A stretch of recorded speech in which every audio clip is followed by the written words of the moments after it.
கர்த்தர் நமக்கு ஞானத்தை அருளி செய்வாராக. May the Lord give us wisdom.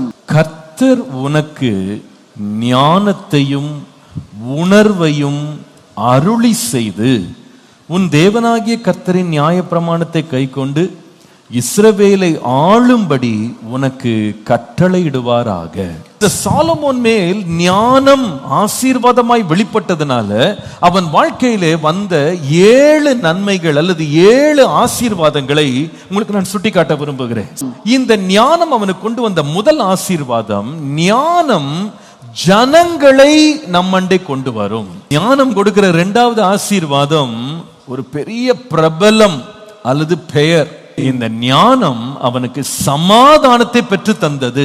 ஞானம் கொண்டு வருகிற 4வது ஆசீர்வாதம் என்னவென்றால், ஞானம் பலத்தை வல்லமையை ஒருவருக்கு கொடுக்கும். 5வது எழுதுங்க. The 5th one, ஞானம் மகிழ்ச்சியை கொண்டு வரும். ஒரு பெரிய பெருக்கத்தை ஞானம் கொண்டு வரும் அல்லது விளைச்சலை, பலனை ஞானம் கொண்டு வரும்.